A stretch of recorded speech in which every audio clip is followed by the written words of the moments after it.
अस्सलाम वालेकुम दोस्तों। आज मैं आपके लिए लाया हूँ कि हम एग्जैक्ट इक्वेशंस को कैसे हल करते हैं। तो एग्जैक्ट इक्वेशन बहुत ही इजी है। इसको हल करने के लिए हमें 4 स्टेप की ज़रूरत पड़ती है। सबसे पहले आपने इस फॉर्मेट को देखना है। इस तरह की हमें एग्जैक्ट इक्वेशन लिखी होगी कुछ कि M D X plus N D Y. M से मुराद एक्स और वाई का कुछ भी फंक्शन हो सकता है और एन से मुराद भी एक्स और वाई का कुछ भी फंक्शन हो सकता है। और इसके साथ एन के साथ वैल्यूज़ डी वाई होगी और एम के साथ वैल्यूज़ डी एक्स होगी और बराबर में ज़ीरो लिखा होगा। और इसके बाद हमें क्या करना होगा कि इसके बाद ये इक्वेशन लिखी होगी और इसके बाद हमें क्या करना होगा, इसको चेक करना होगा कि ये क्या वाकई एग्जैक्ट फॉर्म में खड़ी है। तो इसको चेक करने के लिए हमें ये दो फार्मूले की ज़रूरत पड़ती है। तो हम m की पार्शियल डेरिवेटिव करते हैं इसके अपोजिट साइड डी वाई के साथ, मतलब y के साथ।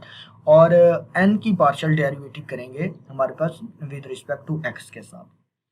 तो जब हम इसकी पार्शियल डेरिवेटिव करेंगे तो अगर इन दोनों का, इस वाले टर्म का और ये partial derivative with respect to x वाली टर्म का, ये n का, तो अगर ये दोनों का आंसर हमारे पास सेम आता है तो हम कहेंगे ये हमारी इक्वेशन जो है एग्जैक्ट फॉर्म में खड़ी है।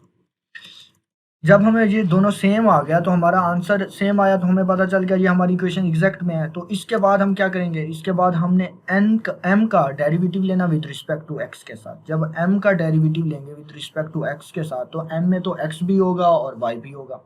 एम वाले फंक्शंस में एक्स भी होगा और वाई भी होगा। और यहाँ पर जो हमारा वाई होगा, यहाँ पर हमारा जो y होगा हम उसको कांस्टेंट ट्रीट करेंगे। तो इसके बाद हम फिर क्या करेंगे, तीसरे स्टेप में हमारे पास यहाँ पर n वाली वैल्यूज में से m वाली वैल्यू यहाँ पर जो हमने पहले निकाल रखी है कि m की इंटीग्रेशन की विद रिस्पेक्ट टू x के साथ, उसका फिर पार्शियल डेरिवेटिव करेंगे विद रिस्पेक्ट टू y के साथ और उसको फिर माइनस कर देंगे n वाली वैल्यू से। जब माइनस करेंगे तो हमारे पास जस्ट y वाली वैल्यूज बच जाएंगी। जो x वाली वैल्यूज होंगी वो सारी कैंसल आउट हो जाएंगी। तो ये हमेशा कैंसल आउट हो जाती हैं। अगर आपके पास x वाली कोई वैल्यू बच रही है तो यूं समझ लेना कि आपके ऊपर से आंसर कुछ गलत हो, आपने कुछ क्वेश्चन गलत कर दिया। तो यहाँ पर हमेशा y वाली वैल्यूज बचनी चाहिए और y की फिर जो भी वैल्यू यहाँ पर y की बचेगी उसको विद रिस्पेक्ट टू y के साथ इंटीग्रेट कर देंगे। और लास्ट वाले स्टेप में क्या करेंगे कि ऊपर वाला जो हमने निकाला था ये एम डी एक्स और ये जो लास्ट वाली हमने इंटीग्रेशन की है, इन दोनों को कंबाइन करके लिख देंगे और बराबर में सी लिख देंगे। बस इतना सा काम है, बहुत ही ईजी है। अगर ये आपने लास्ट वाली इक्वेशन याद कर ली तो इसका मतलब है आपने ऊपर वाला सारा याद कर लिया, तो आपका पूरा तैयार हो जाएगा। इसके बाद हम एक्सरसाइज के कुछ क्वेश्चन करते हैं, इंशाल्लाह आपको मज़ीद समझ आएगी। कि 2.4 एक्सरसाइज का ये पहला क्वेश्चन है, 2x माइनस 1 डी एक्स और 3y plus 7 D Y is equal to 0। तो ये डी एक्स के साथ जो भी वैल्यूज ये लिखी हुई है ये हमारे पास कौन सी होती है, m की वैल्यू। और ये डी वाई के साथ जो वैल्यूज लिखी हुई होती है ये हमें पता है n की वैल्यूज होती है। अब हमने इसको पहले तो चेक करना है कि ये जो इक्वेशन है क्या ये एग्जैक्ट फॉर्म में खड़ी है।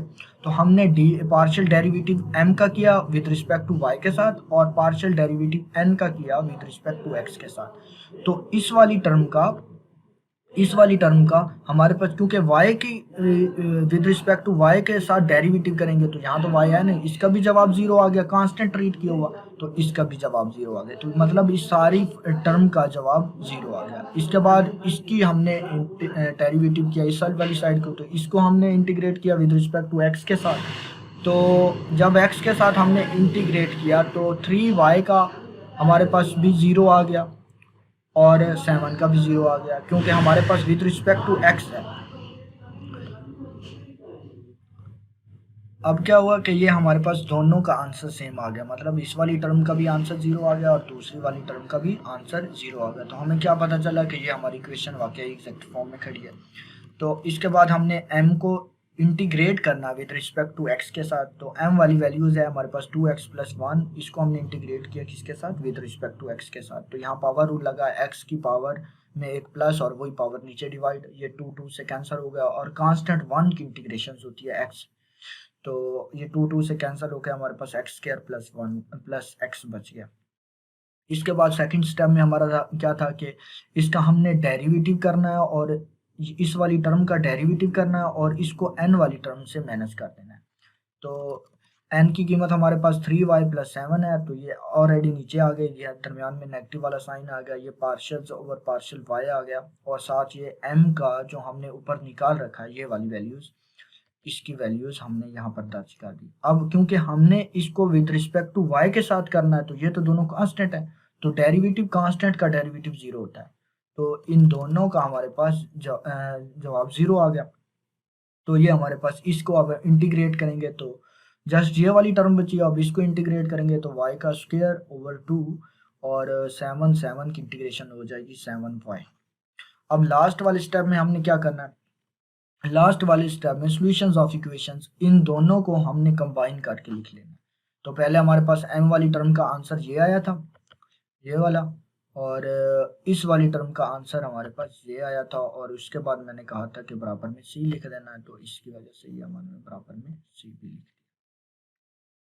इसी तरह एक और क्वेश्चन करते हैं, ये तीसरा क्वेश्चन है कि 5x+4y dx और 4x-8y³ dy। तो पहले तो ये हमारे इस फॉर्मेट में खड़ी है कि m dx plus n dy is equal to 0। अब इसको चेक करेंगे कि या ये इक्वेशंस वाकई हमारे पास एग्जैक्ट है। तो n की हमारे पास partial derivative with respect to x के साथ और m की partial derivative with respect to y के साथ। तो इसको चेक किया तो 4x का डेरिवेटिव 1 होता है, तो 4 को 1 से मल्टीप्लाई किया तो 4 आ गया, और इसका डेरिवेटिव कांस्टेंट क्योंकि ये ट्रीट हो रहे हैं तो इनका डेरिवेटिव 0 आ गया। तो ये सारी वाली टर्म का आंसर हमारे पास आ गया 4, ये 4। और इधर आ जाएं तो ये हमारा partial derivative with respect to y के साथ करना है, तो मतलब ये वाला टर्म कांस्टेंट है फिर, तो इसका जवाब 0 आ गया, और y का डेरिवेटिव 1 हो गया, तो 4 को मल्टीप्लाई किया 1 के साथ, तो इसका भी आंसर 4 आ गया। अब क्या है कि हमारे पास ये दोनों वैल्यू सेम है, तो इसका मतलब ये हुआ कि ये हमारी वाकई एग्जैक्ट फॉर्म में खड़ी है इक्वेशन। तो इसके बाद सेकंड स्टेप था कि m की इंटीग्रेशन करनी है विद रिस्पेक्ट टू y के साथ। तो m वाली वैल्यूज 5x+4y है, इसकी हमने इंटीग्रेट किया विद रिस्पेक्ट टू x के साथ। तो ये 5x पर पावर लगा के पावर में एक प्लस और वही पावर नीचे डिवाइड, तो यहाँ पर 2/2 हो गया। और ये वाली टर्म कांस्टेंट है, तो कांस्टेंट की इंटीग्रेशन होती है उसके कांस्टेंट के साथ, जिसकी मतलब जिस वेरिएबल की रिस्पेक्ट दे रहे हैं उसके साथ वो आ जाता है। तो 4xy हो जाएगा, ये हमारे पास ये 4xy हो गया। और इसके बाद हमारे पास है लास्ट वाला स्टेप, इसमें हमने क्या करना है कि n में से इसके आंसर का partial derivative with respect to y करके माइनस करना है। तो पार्शियल डेरिवेटिव, इसकी पहले वैल्यूज दर्ज की, n की वैल्यूज ये आ गई, m की वैल्यूज हमारे पास ये आ गई, और इसका पार्शियल डेरिवेटिव किया तो ये वाली जो टर्म है, ये वाली टर्म जो है, ये वाली जो हमारे पास टर्म है 5/2x का स्क्वायर, तो ये हमारे पास कांस्टेंट है। तो ये कांस्टेंट है, तो कांस्टेंट का डेरिवेटिव हमेशा 0 होता है, तो ये 0 आ गया, और y का डेरिवेटिव 1 आ गया, तो ये हमारे पास जस्ट 4x आया। ये माइनस को अंदर मल्टीप्लाई किया तो ये माइनस का 4x x हो गया। इसके बाद मैंने कहा था कि यहाँ से x वाली टर्म हमेशा कैंसल आउट हो जाएगी और जस्ट y वाली टर्म बची है, तो ये हमारे पास कैंसल हुई, तो ये y वाली टर्म बची। तो अब y की इंटीग्रेशन हमने ये माइनस के 8 को बाहर निकाल लिया, और इस पर फिर पावर लगा, पावर में एक प्लस 3 में एक प्लस हो गया 4, और वही 4 नीचे डिवाइड, और 4 2 जार 8, और ये माइनस का 2y की पावर 4 आ गया। अब लास्ट स्टेप में हमने इनको कंबाइन करके लिखना होता है कि m dx प्लस n, और ये हमारे पास जितना भी ये सारा फार्मूला, तो इसकी वैल्यू हमने पहले से निकाल रखी है 5/2x का स्क्वायर माइनस 4xy, और इसकी वैल्यू ये हमने अभी निकाल ली है इस सारे स्टेप की, ये वाली, ठीक है। तो हमने ये वैल्यूज इसके अंदर दर्ज कर दी और बराबर में ये c लिख दिया, तो ये हमारा आंसर आ गया। उम्मीद करता हूँ आपको ये वीडियो पसंद आई होगी और बहुत ही आपकी हेल्प करेगी।